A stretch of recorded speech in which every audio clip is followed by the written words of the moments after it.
Benvinguts als nostres telespectadors del Gresol. Avui som dijous i estem a la parada de l'autobús amb el Joan. Hola, bon dia. Hola, què tal? Ara esperem a la teva parella lingüística, que és l'Oceinou, i cada dijous a les 4 de la tarda us trobeu per parlar en català. Així ens és, sí. Per costum, cada dijous de cada setmana ens trobem i practiquem català. A vegades feu un tomb, a vegades esteu en un cafè, prenent cafè. Sí? Sí, ens ho anem combinant una miqueta en funció del que ens agradi i del que ens doni el dia. Mira, ja està l'Oceinou. Hola, bon dia. Joan, com estàs? Què tal, bé? Quin plan teniu per avui? Avui hem pensat d'agafar l'autobús i fer un recorregut per Manresa, per la zona de la zona nova, diguéssim, la zona nord, a la zona de la Parada, i conèixer també, a part d'una miqueta el creixement que ha tingut Manresa, l'ús i el funcionament del transport urbà. I bàsicament això és el que pensàvem fer avui. Tu ets de Senegal i fa gaire que participes en aquest programa. Jo soc del Senegal, fa 7 mesos que participo en aquest programa amb el Joan. I què tal el teu català? Ha progressat? Ha progressat molt des que vaig conèixer el Joan. És bon mestre? Molt bon mestre. És molt bon mestre. He avançat molt en comunicació amb la gent en català, em sembla. És el meu pare. Doncs som-hi, fem un tomb per Manresa.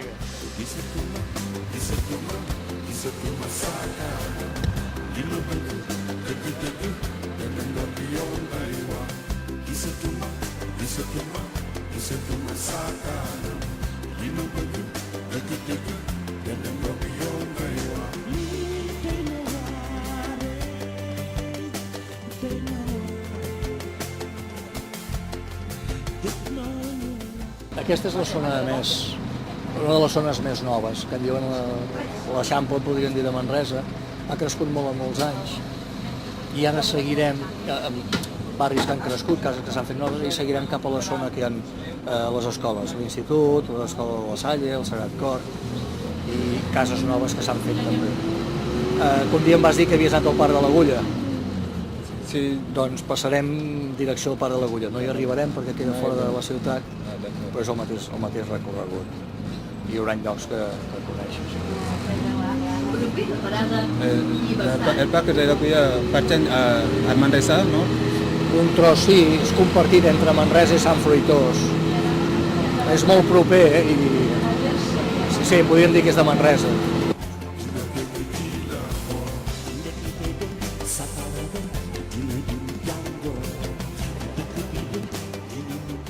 L'Oceinou va néixer a Dakar, el Senegal.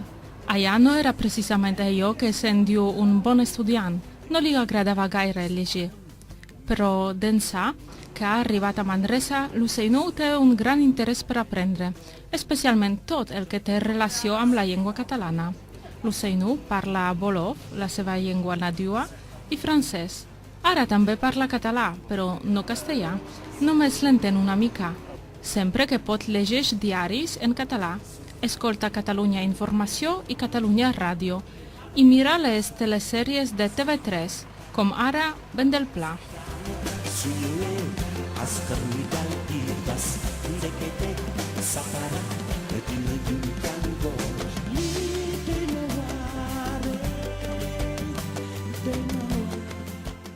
Som a Centre de Normalització Lingüística Montserrat, entitat responsable a Manresa de les parelles lingüístiques, i ens acompanya l'Oriol Torres, coordinador d'aquest programa. Des de quan funciona aquest programa i quins són els seus objectius? Bé, doncs aquest programa funciona des del 2003, va començar a Cornellà de Llobregat i s'ha anat ampliant.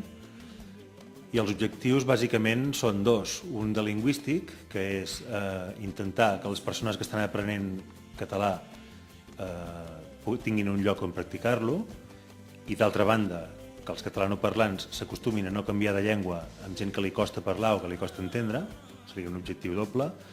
I el segon objectiu seria més social, que és intentar que a través de les converses i a través de les sessions que les persones van quedant, doncs s'estableixin llaços entre aquestes dues persones i moltes vegades neixen amistats. A qui està adreçat aquest programa? Aquest programa està destinat a tothom, bàsicament per la part dels aprenents, a qualsevol persona que, sabent una mica de català, necessiti practicar-lo. És un requisit per participar en aquest programa com a aprenent que s'ha de parlar una mica. Si no es parla gens de català, els adrecem als cursos de català de nivell bàsic i quan ja tenen un cert nivell ja poden participar en aquest programa. Això es fa perquè al ser un programa de conversa, clar, si no es parla gens de català, doncs no es pot conversar. Llavors no tindria sentit participar-hi. Per altra banda, per la banda dels voluntaris, doncs està adreçat a tothom qui sigui catalanoparlant i tingui ganes de donar una hora a la setmana del seu temps per practicar la llengua amb algú que ho necessita. I qual és el perfil de les persones que participen? Hi ha de tot. Tenim de totes les edats, de tots els estrats socials, diguem-ho així, de tots els oficis i de tot arreu. Tenim bastanta varietat en aquest moment, tant d'homes com de dones, i sembla que no es pot dir gaire un perfil, perquè a més hi ha molts interessos diferents, de gent que hi ve per unes coses, gent que ve per unes altres, i no hi ha un perfil determinat. I com valoreu el programa després d'aquests anys de funcionament? El valorem molt positivament, sobretot perquè ens arriba de tot arreu, que és un programa que té molta acceptació, és un programa molt gratificant, tothom qui el fa n'està molt orgullós i molt content d'haver-hi participat, i d'altra banda també ho valorem positivament perquè no para de créixer. I any rere any doncs, tenim més aprenents que ens demanen per practicar la llengua i més voluntaris que ens demanen sempre per participar-hi i per això, per donar una hora del seu temps. La valoració és molt positiva. Nanga saltando for